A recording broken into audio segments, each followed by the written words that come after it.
if you were angry, right? If you were angry and somebody came up into you and keep on poking you, right?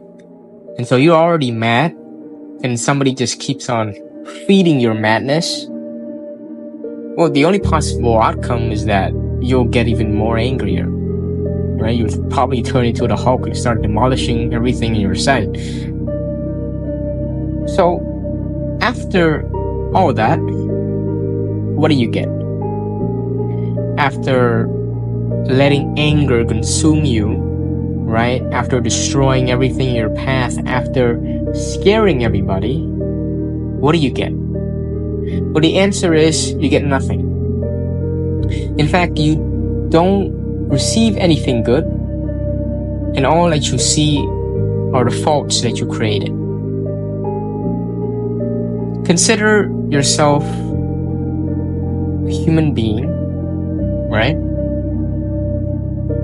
And then somebody just comes over and pours some gasoline on you. And then so you have two choices: to get mad or be calm, right? To be calm is to go out and take a shower, right? Get all that gasoline out. Or to get mad at them means that to light a match and set yourself on fire. So when you set yourself on fire, you're now endangering yourself and also endangering people around you. Right? You're gonna get somebody caught on fire because you caught on fire. Right? Instead of you stop, dropping, and roll, you are now exchanging your fire to somebody else. And that somebody else is gonna go and exchange fire. So the cycle keeps on going. And when everything else is done, right? When the fire are all extinguished, what you get are all the burn victims. Some people even died. And you yourself too. And so a decision made in anger, or made with anger, or made because you were angry, is an unreturnable route. It basically means that you can't come back and be the person of who you were before the event on which it occurred, right? Let's say you used to be a very good person, right? You do this, you do that, you help this, you help that. You're so amazing. And then all of a sudden, one bad shit happened. You lost your shit. You go out crazy like the Hulk, right? You're hurting everybody. Now people won't look at you the same way they look at you before, right? Maybe they see that, oh, you're a very compassionate person, but now, holy shit, he's mentally insane. You see, all the bad stuff keeps on flowing. And because of what? You've done one shit wrong? Yeah. It's because you've done one shit wrong. And in response to that, when you let anger consume you, or let it take over you, you are allowing yourself to fall without the means to come back up again. Right? You're now falling in an endless loop. And that loop is going to take effect over you mentally and physically. Right? You're going to feel like shit. You're going to overthink. You're going to have depression. You're going to... Basically, it's going to affect you mentally and how your perspective on things works. All because of that one single action that you did. You cannot being able to control your anger. And take it from me, right? I used to be a kid with anger issues, and I still am. However, I'm trying to better myself on that situation, right? And try to take things. I do get angry, but I don't allow it to take over me. Like, if I were to be angry, sure, I'll be angry, but I'll be angry for 5 minutes. Then later on, I'll come to some sort of resolution and we'll talk it out, right? So that right there means that you have full self-control on your body. You allow your body to feel that expression right? To get over it, and afterwards allow your body to heal.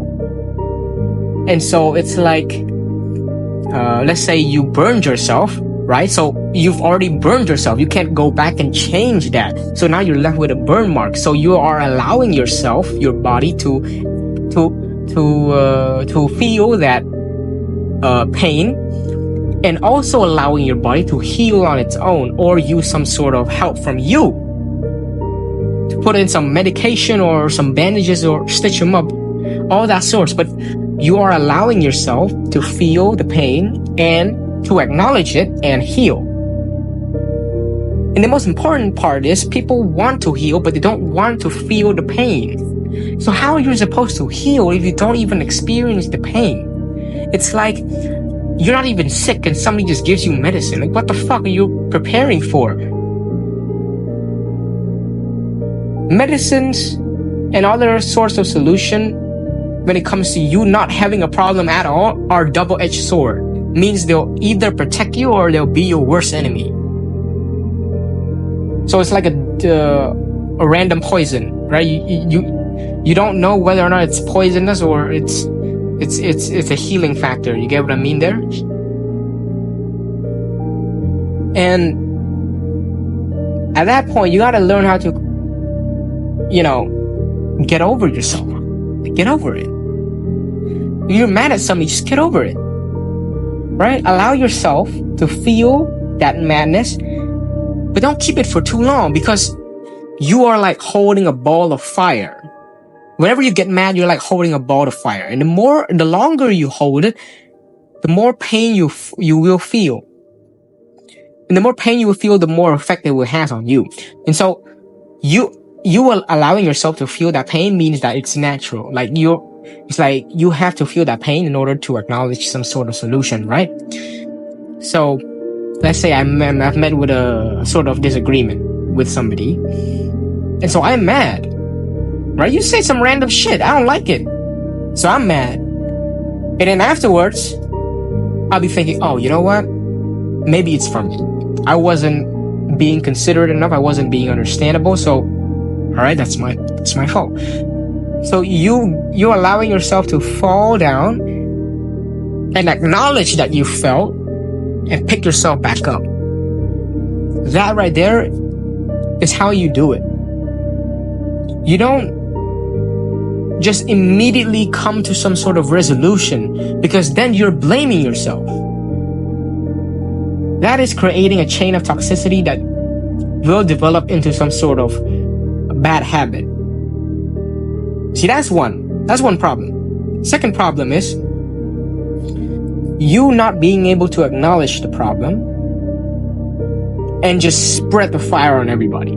That is anger issue. That's also another problem, right? So now that is because you've hold on to the ball of fire for way too long. And so it's hot. It's burning through your skull. It's burning through your bones. It's burning through your hand. And so you have to spread it on everybody. And that's not good. So what you do is you hold on to that ball of fire and then you drop it. You just drop it. You throw it out and say, you know what? I did something wrong. I did not. I wasn't thinking straight. I wasn't supposed to be doing that. All right, let's come to some sort of resolution. That's how you do it. You don't just hold it and say you are at fault, because then you may be the cause of other people's fault, and you might not know it too. And it's very dangerous, because a lot of people out there do this, and when another person tells them that they're wrong, they don't see it. They see it as an act of controlling, when in reality, they can't even control themselves.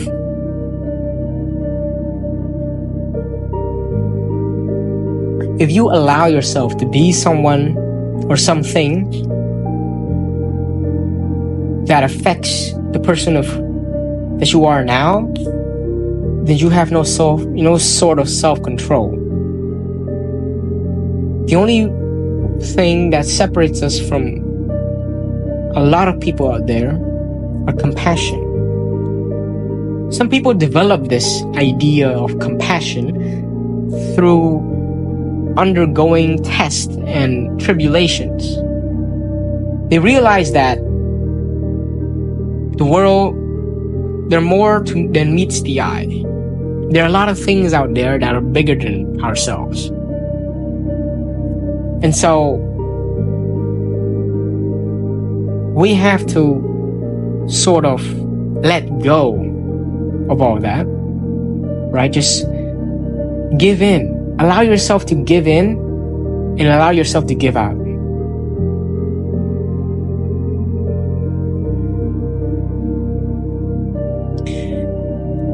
And people don't see this as a problem because they think that they don't have anything to lose. I think that right there is the ground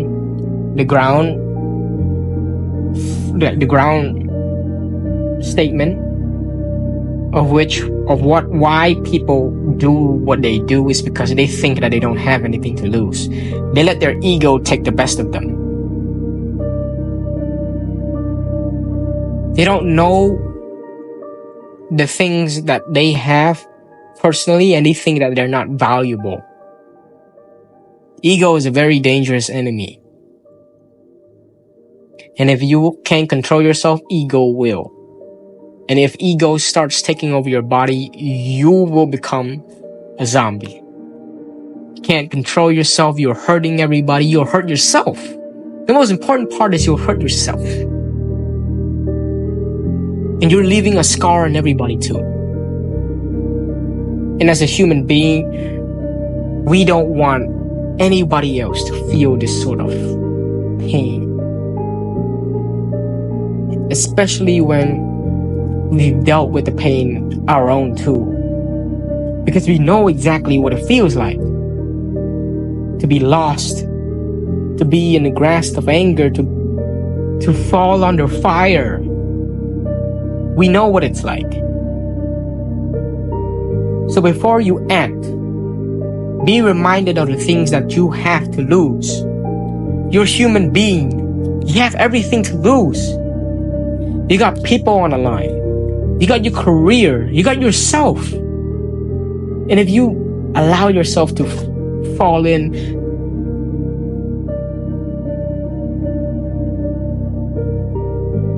you will get back up. You can. But it's a harder process than you realizing it before doing it. It's like drugs, you know. Once you get addicted, you can't stop. And once you stop, you keep wanting more. And so you have to some sort of control yourself. It's like discipline. You have to discipline yourself that, I can't do this anymore because it affects others and it especially affects me. So you have to set yourself boundaries. You have to acknowledge the problem. You have to solve it immediately, but not just by putting it all on you, but by just dropping it and say, you know what? I did it. It's done. And I can't go back to change it. However, what I can do now is to be a better man because I've already acknowledged the problem and I'd like to change it. For myself. Not for you or for everybody. For myself. If you don't do it for yourself, why would you even do it in the first place?